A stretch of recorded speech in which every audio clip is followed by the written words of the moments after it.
Olá, boa tarde. Sou Amanda Lee, diretora jurídica para a ADP na América Latina. O nosso webinar de hoje é sobre a LGPD. Saiba tudo sobre a Lei Geral de Proteção de Dados. Qual vai ser o impacto da LGPD na sua empresa? Bem, nesse webinar, você vai aprender mais sobre o assunto e vai ter algumas dicas sobre a conformidade com a nova lei.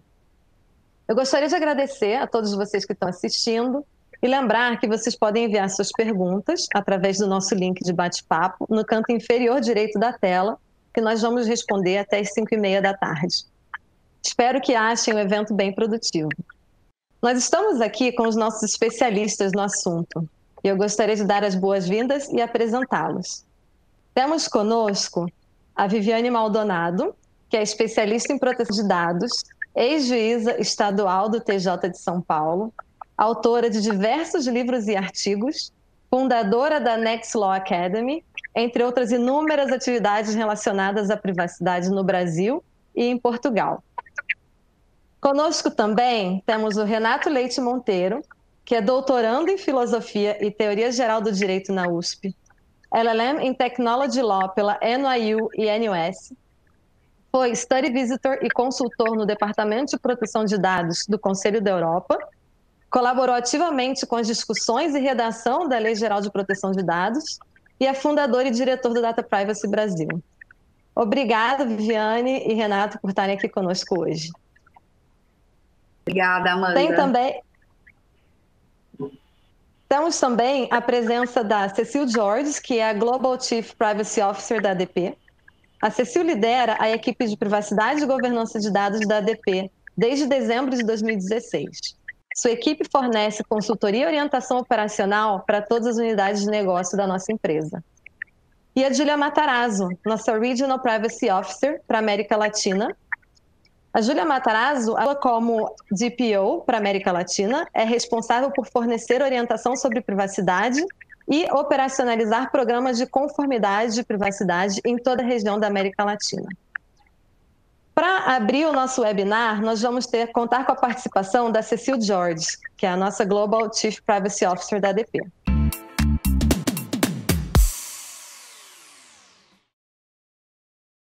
Hello everyone. Hola. This is a great honor for me to speak to you today about privacy at ADP. Protecting the privacy and security of our clients' data is our priority and one of ADP's main values and missions. This priority is shared by all of our ADP associates across the entire organization, as well as our partners. A few years ago, the adoption and implementation of the General Data Protection Regulation, GDPR, in Europe has generated a substantial increase in awareness around data privacy and data protection globally. By unifying the approach to protection across the European Union, the regulation has set a precedent that is followed by other countries. From Brazil and New Zealand to California and other states within the United States, GDPR has been the catalyst in a push for stronger, more clearly defined privacy laws that hold organizations accountable across the globe. At ADP, several years ago, we adopted the Privacy by Design methodology to embed privacy within the ADP business model. We prioritize your privacy at every stage as we design and develop new technology. And this is why thousands of multinational enterprises and millions of employees and workers worldwide entrust ADP with their most sensitive personal information. My team and I are committed to design and enhance ADP's Global Privacy Compliance Program. We monitor and govern the implementation of our program and provide guidance and support to the organization through our partnership with our business units. To learn more about our program, please visit ADP Brazil's privacy page. In this space, you will find relevant information about how ADP protects the privacy and confidentiality of the data you entrust us with. we have developed a methodology to implement new privacy laws by working very closely with our businesses and operations in order to help our clients navigate through the compliance challenges. And this is what we've done in Brazil with LGPD. Even before the new law was adopted, our operations in Brazil had already implemented a series of features and processes to achieve a world-class standard in information management.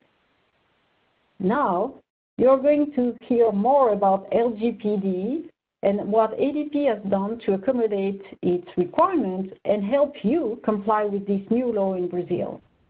You can count on us to support you. Thank you. Obrigada, Cecil, pela sua contribuição. Bem, vamos começar com os outros participantes do webinar. Começando pelo básico, Viviane, quais dados a LGPD protege e como funciona a lei? Pois é, em primeiro lugar, muito obrigada pelo convite, é um prazer estar aqui, inclusive ao lado de amigos, né, como o Renato, estamos aí juntos, né, em várias frentes, né, sempre na missão, né, de compartilhar o conhecimento, né, e realmente o momento em que a gente está aqui é talvez um dos mais relevantes, né, para o nosso país, do ponto de vista que a gente está testemunhando, né, com os nossos próprios olhos, né, uma verdadeira mudança de paradigma mesmo, né, para quem estuda a proteção de dados como um todo, de maneira contextual, há muito tempo, é a consagração de um movimento que começou há muito tempo, né, basicamente, eu estou nesse momento em Lisboa, começou aqui mesmo, na Europa, né, no período, vamos dizer assim, pós-Segunda Guerra Mundial, e veio evoluindo até nós chegarmos à nossa legislação, né, que agora finalmente está já em vigor, né. Existem ainda algumas particularidades com relação às datas de vigência, que nós temos, na verdade, na lei 3 marcos temporais, mas a estrutura normativa da LGPD já está finalmente em vigor. E, na realidade, a nossa lei, ela vem, vamos dizer assim, no sentido de se harmonizar, né, com os demais sistemas de proteção de dados no mundo. É claro que aqui não é o propósito da gente entrar nessas particularidades, mas, basicamente, o objeto central da lei é o quê? Exatamente a proteção dos dados pessoais. E os dados pessoais, eles são, muitas vezes, de difícil compreensão, muito embora a definição, a conceituação seja relativamente simples. É todo e qualquer dado que identifica uma pessoa diretamente ou é capaz de indiretamente, de potencialmente identificá-la. E lembrando que a lei, ela, vamos dizer, ela incide unicamente sobre os dados das pessoas, né? Na perspectiva de que a proteção de dados, ela é um direito fundamental, né? Aqui na Europa, nós já temos essa concepção há muito tempo. E não por outra razão, nós temos atualmente uma proposta de emenda constitucional, que a gente chama de PEC, né? O apelido, né? PEC, a sigla, né, número 17, que visa justamente acrescentar mais um direito lá naquela listinha que já existe no artigo 5º da Constituição. Então, nessa perspectiva, os dados a serem abrangidos pela LGPD são unicamente os dados das pessoas, né, dos seres humanos, por exemplo, dados corporativos e que não trazem nenhum conteúdo relacionado às pessoas ficam fora. E aí a gente tem essa classificação daqueles dados que podem identificar diretamente uma pessoa, como, por exemplo, um número de RG, e outros dados que, em conjunto, tornam aquela pessoa identificável. É lógico que depois há desdobramentos, né, com relação a categorias e tal, mas, basicamente, a lei serve para proteger os dados das pessoas.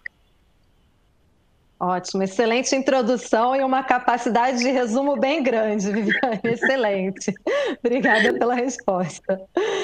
Renato, agora é com você, né? A gente sabe que a partir de agora as empresas precisam ter uma base legal para tratar os dados pessoais, né? Você pode falar um pouco das principais bases legais, se é que existem principais, né? Mas você pode falar para a gente, um desafio para você também para responder em tão pouco tempo, né? Tá, acho que primeiro eu queria agradecer o convite, né? Eu acho que uma das boas coisas da LGPD e do ambiente de privacidade e proteção de dados que a gente acaba fazendo amigos, né? Tanto a Amanda quanto a Vivi, eu conheci durante esses anos aí, durante o período em que a lei estava sendo discutida e depois, mais próximo, assim, a atuação conjunta, né? Eu e a Vivi, a gente já fizemos podcast juntos, já fizemos palestras juntos, já fizemos eventos juntos, então a gente está sempre vivendo uma referência. E a Amanda eu conheci aí na época que estava na lei, estava ajudando nas discussões da própria lei durante aí os anos 2017, 2018. Então é legal que a gente possa estar aqui hoje falar um pouco. Bem, Amanda, para responder essa pergunta, eu vou fugir do termo bases legais, porque o bases legais é um termo jurídico. Tá? Então, assim, eu não necessariamente preciso estar falando aqui para pessoas que têm um conhecimento jurídico específico. O que a gente tem que entender é um pouco qual é a lógica de uma lei de proteção de dados. Hoje, o que existe na mentalidade das pessoas, das empresas, é que se eu tenho um dado pessoal, nessa definição que a Vivi falou, eu posso fazer o que eu quiser com esses dados. E aí, isso não importa. O que a LGPD estabelece, já tínhamos antes, mas principalmente a LGPD, é uma lógica contrária, dizendo o seguinte: para poder usar dado pessoal para qualquer finalidade, com pouquíssimas exceções, eu sempre preciso do que eu chamo de um fundamento, algo que legitime e autorize esse uso.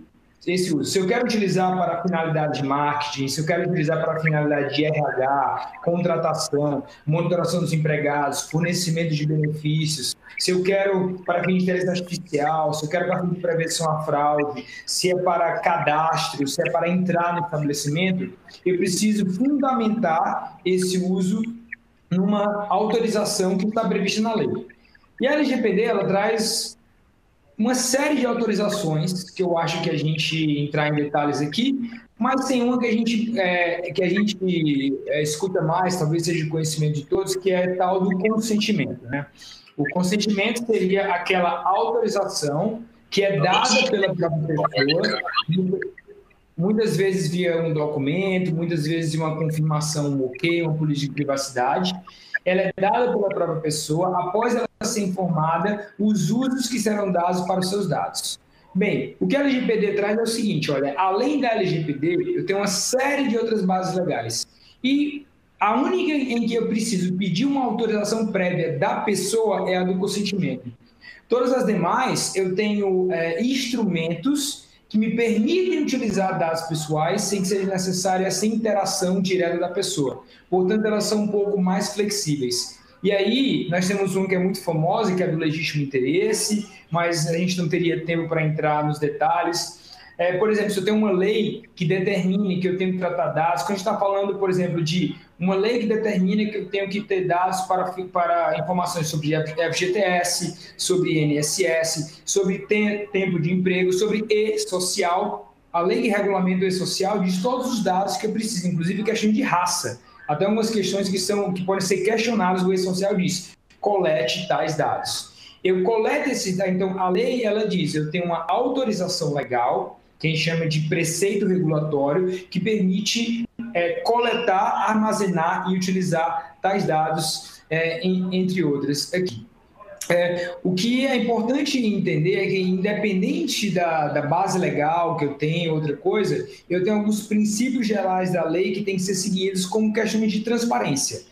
Então, mesmo quando eu estou falando com relação empregatícia, mesmo que eu estou falando em relação de consumidor, os princípios, eu gosto de chamar que eles são o pai nosso da proteção de dados. Então, de nada adianta eu ter um forte consentimento, uma forte autorização das pessoas a quem as informações se referem se eu não sigo esses princípios. Então, tão importante quanto as bases legais são os princípios gerais previstos na lei. Excelente. E é bem interessante porque quando a gente vai falar sobre dados de RH, as pessoas têm um foco muito grande em consentimento. E agora eu vou para a minha próxima pergunta, que é para a Viviane, né? Todo mundo fala bastante de consentimento, né? Então, muitas vezes que a gente lê artigos ou comentários sobre a LGPD, existe um foco muito grande em consentimento. Mas como a gente aqui também está falando muito com um público voltado para recursos humanos, né? Vamos falar um pouco sobre essas outras, né? O que é necessário Para que uma empresa precisa se preocupar para poder tratar dados dos seus funcionários, né? É necessário consentimento? Não é? Né? Viviane, pode nos ajudar um pouco? Sim, então, essa é uma pergunta que foi interessante quando o GDPR se tornou plenamente aplicável, né? O que aconteceu em 25 de maio de 2018. Aconteceu aqui na Europa, a despeito já dessa tradição dos empregadores coletando consentimento à torto e à direito por um receio mesmo, né? Porque realmente, mesmo aqui, mesmo desse longo histórico que eu comentei, mesmo de já existindo uma diretiva de 1995, com todo o regramento da proteção de dados, ainda assim, muitas empresas não tinham total familiaridade, né? E essa circunstância da coleta do consentimento, ela foi muito mal vista, com razão, né?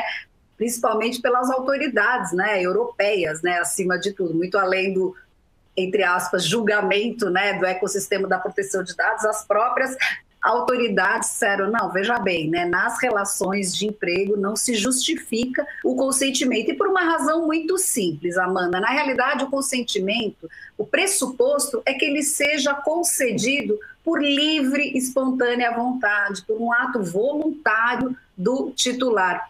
E é muito difícil se conseguir fazer esse enquadramento dentro da relação de emprego. Então, na verdade, se você considerar que a relação que se estabelece entre empregador e empregado é uma relação contratual, então, na realidade, o tratamento dos dados que estejam atrelados àquelas obrigações que constam uma forma daquele contrato de trabalho tem uma base específica, que é justamente a própria base contratual.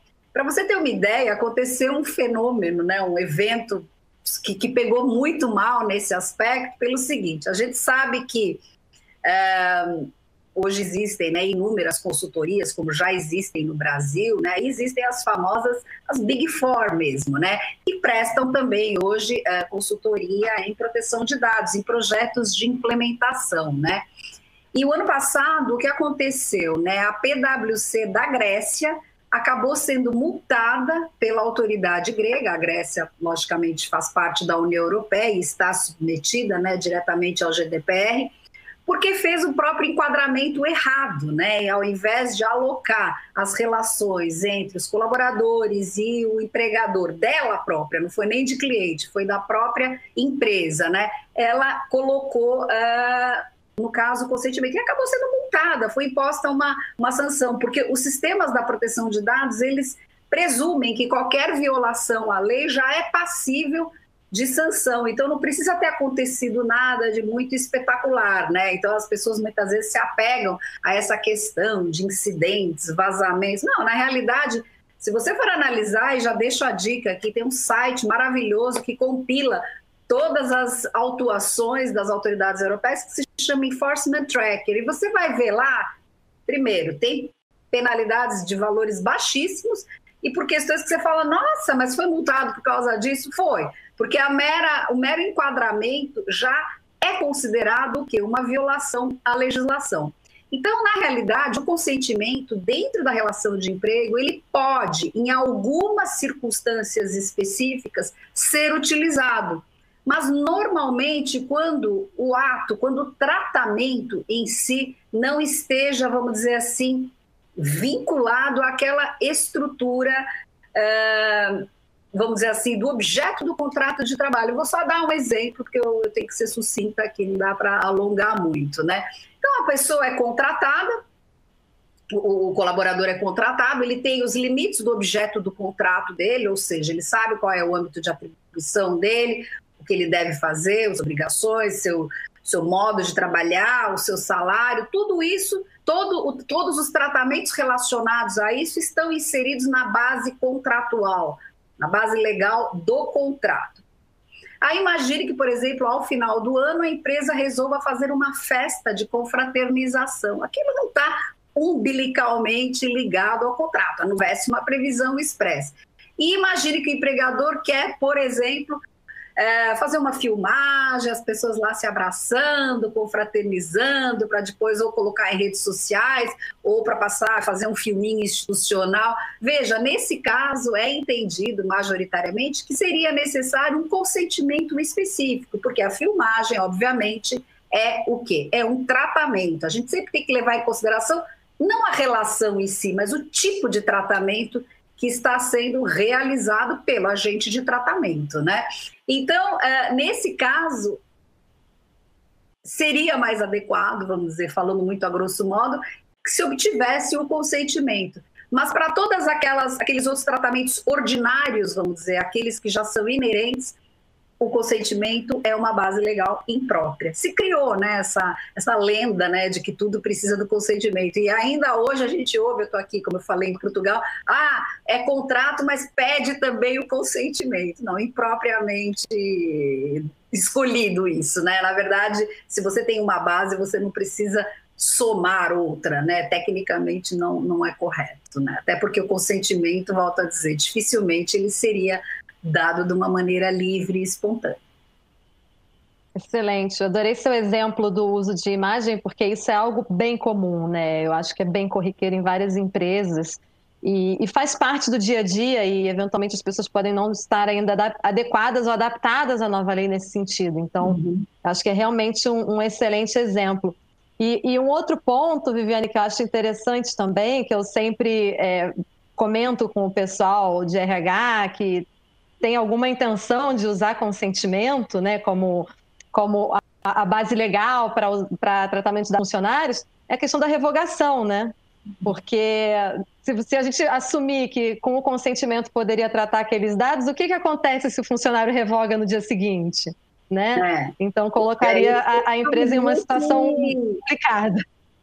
Eu costumo dizer que, na realidade, a pior base legal é o consentimento. As pessoas têm uma fixação pelo consentimento, mas ela é a única base legal em que o tratamento está alocado unicamente na pessoa no titular. Eu digo, é a pior do ponto de vista do agente de tratamento, né? Obviamente. Então, fazendo essa verificação, olhando pelo olhar da empresa mesmo, é a pior base. Isso em qualquer circunstância, claro.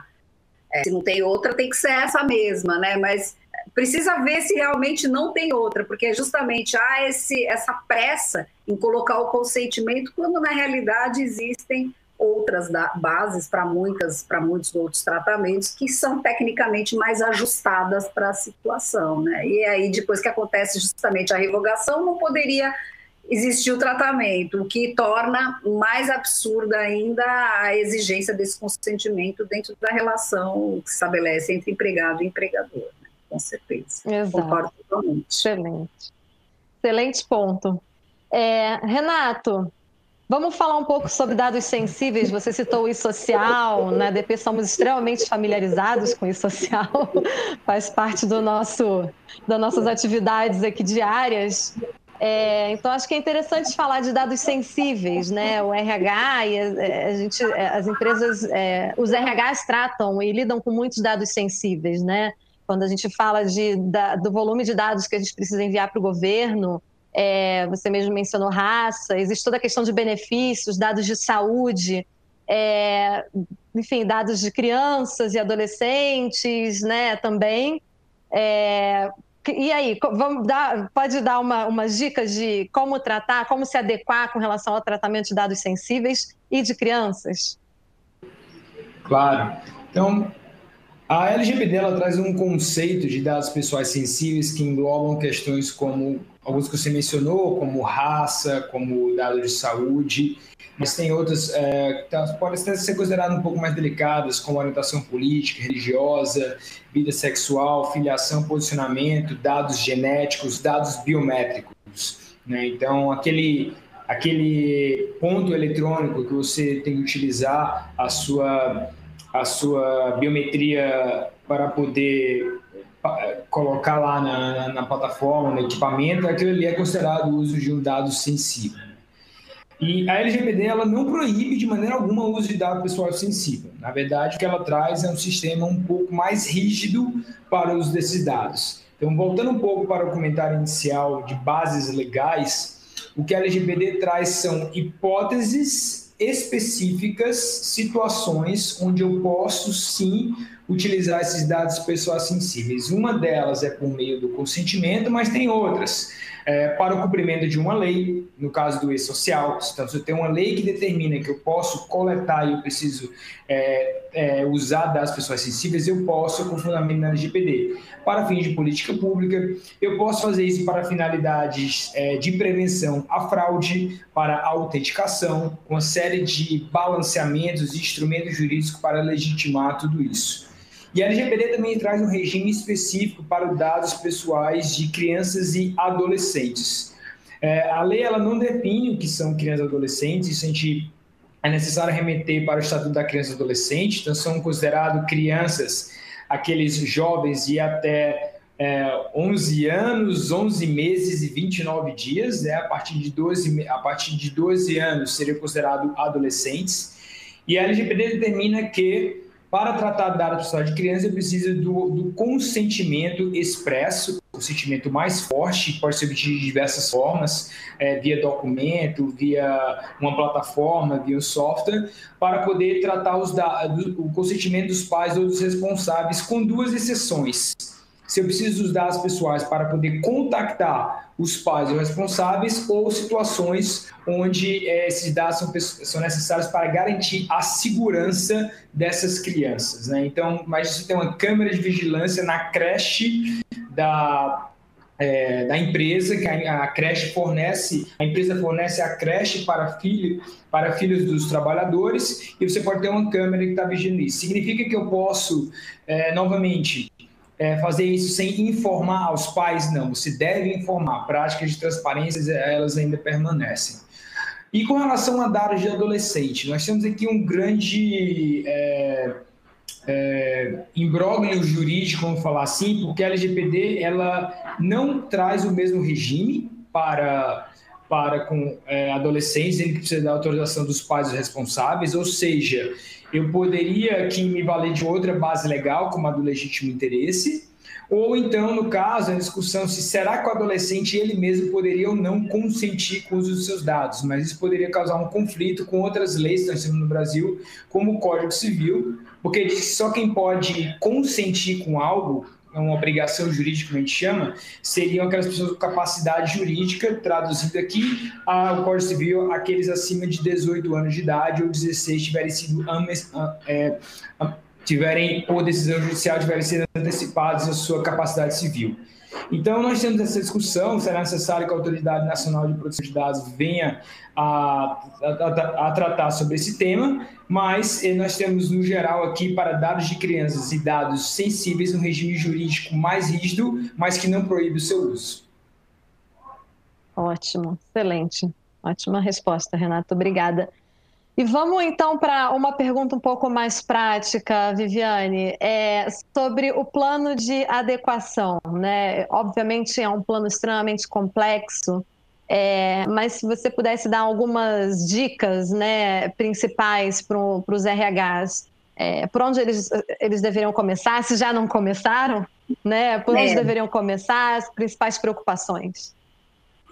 Eu acho difícil a gente pensar num plano de implementação focando unicamente num único setor, né, da empresa. Na realidade, a compreensão de uma implementação assim mais próxima do ideal leva em consideração toda a estrutura da própria empresa, o que inclui os seus diversos departamentos e também o RH, né? O ideal é que as empresas busquem justamente essa harmonização e que tracem uma estratégia, vamos dizer, que abranja todos os setores mesmo, né? E por que eu digo isso? Porque, na realidade, eu costumo dizer que os sistemas de proteção de dados, e dentre eles a LGPD, se assentam em dois pilares, né? Um é o próprio pilar normativo, com todas essas regras, os princípios que o Renato mencionou, as bases legais, os direitos dos titulares, regras mais específicas, até que a gente nem tem ainda delineadas, como, por exemplo, as transferências internacionais. Então, a gente tem um conjunto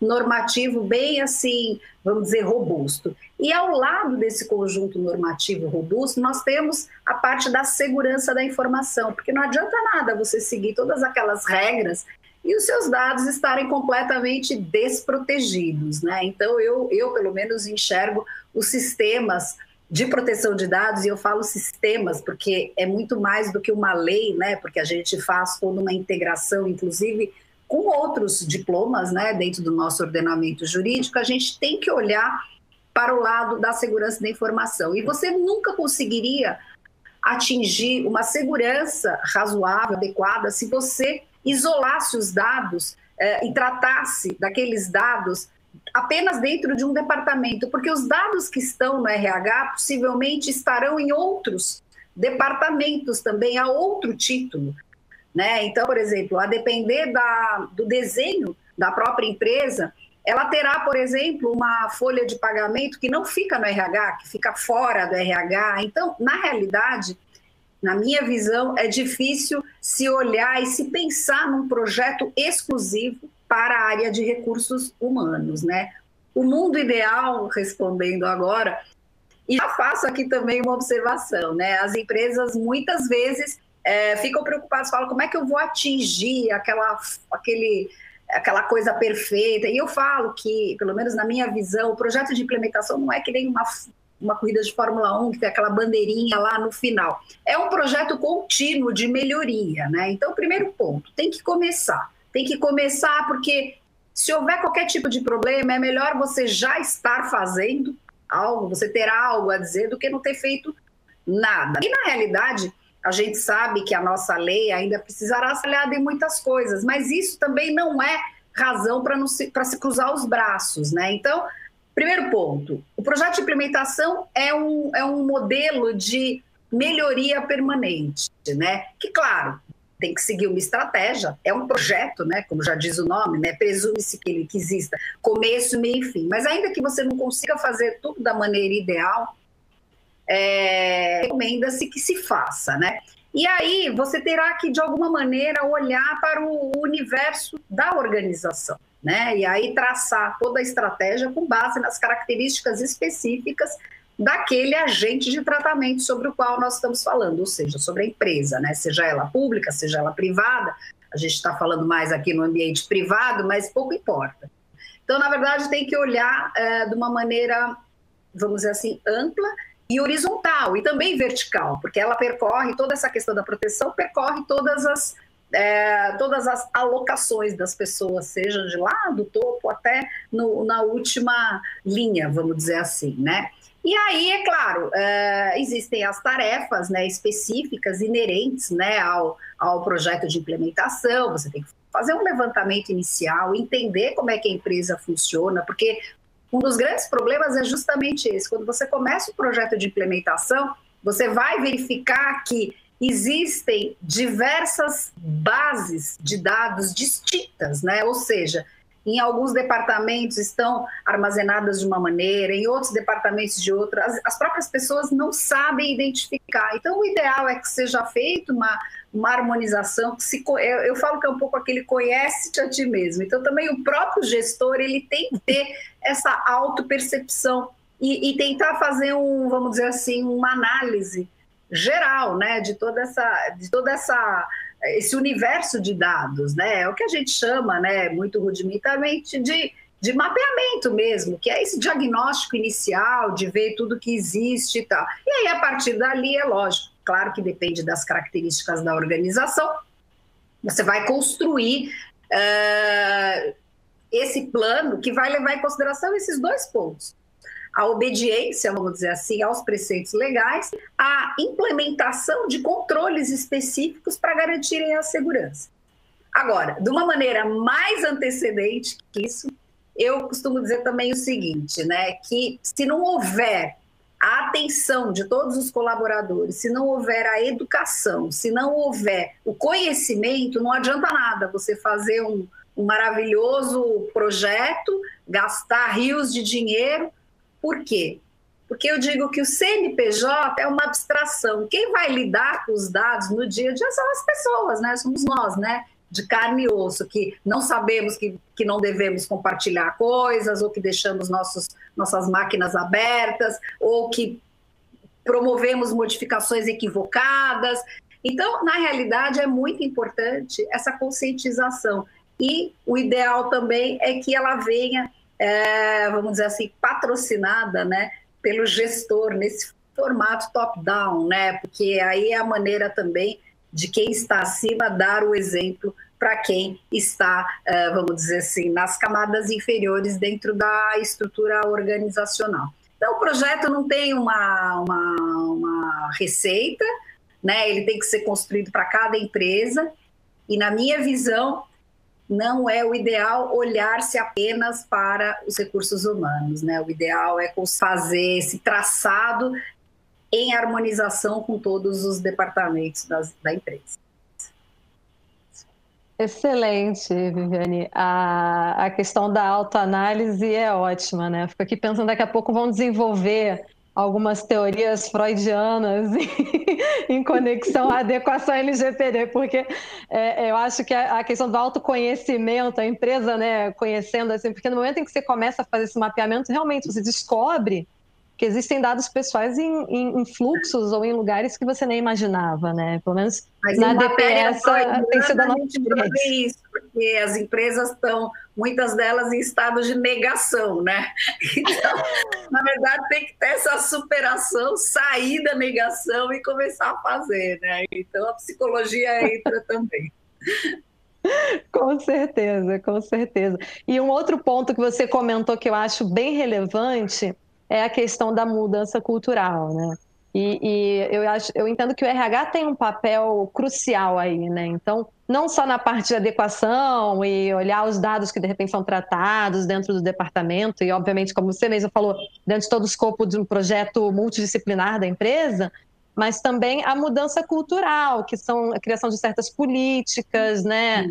A conversa, o treinamento com os funcionários sobre a questão de vou bloquear meu computador quando eu sair da mesa, vou imprimir, não vou deixar documentos expostos na impressora, essas questões, eu acho que são pontos realmente extremamente relevantes, né? E essa mudança cultural tem que acontecer, vai acontecer, né? Está acontecendo na sociedade e dentro das empresas também. Então, acho que o RH tem um papel muito protagonista nesse sentido. Acho que foi um excelente ponto que você trouxe. Vai acontecer, né? Tem gente que é muito negativa com relação a isso. Eu sou de uma geração em que era permitido, eu nunca fumei, né? Mas viajei muito com pessoas fumando no avião, né? Então, imagina se hoje a própria sociedade concordaria com isso, né?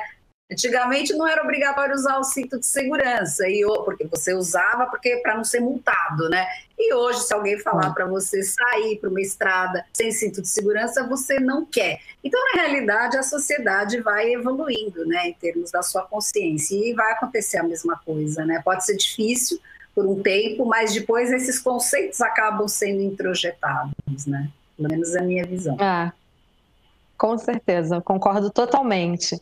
E, Renato, falando um pouquinho de cultura, eu acho que tem um outro ponto muito interessante, né?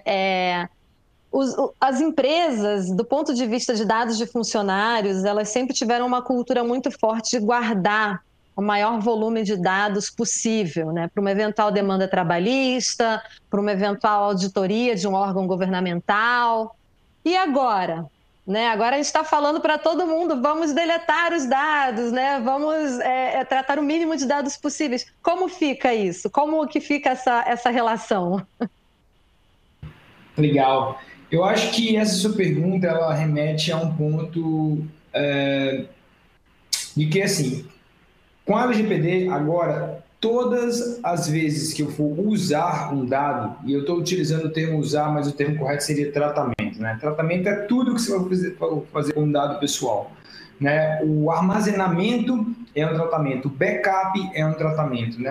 Olhar para o dado, eu brinco nas aulas, é considerado um tratamento. Então, toda vez que eu vou tratar um dado, eu preciso de uma justificativa baseada na lei. Não basta simplesmente eu chegar e dizer, eu vou manter esses dados comigo, porque um dia eu posso precisar.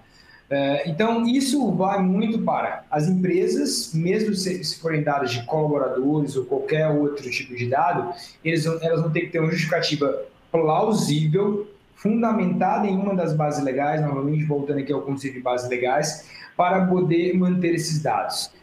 E é necessário realizar o exercício de que não é a ideia de ter mais dados, mas sim somente dados de qualidade.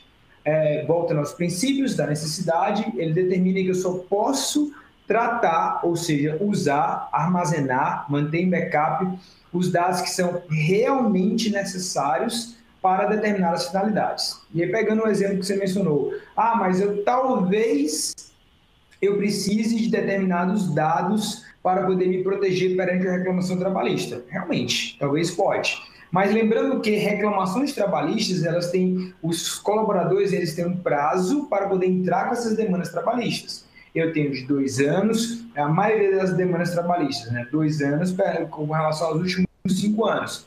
Então, eu posso determinar período de retenção desses dados, de 2 anos, de 5 anos, pode ser por questão de algumas obrigações de benefícios sociais, pode ser de 30 anos. Existem determinados tipos de dados, como a configuração da existência de uma relação de trabalho, que eles são imprescritíveis, Ou seja, eu teria que guardar a informação que demonstra cabalmente que eu fui funcionário de determinada empresa por todo o tempo de existência dessa empresa.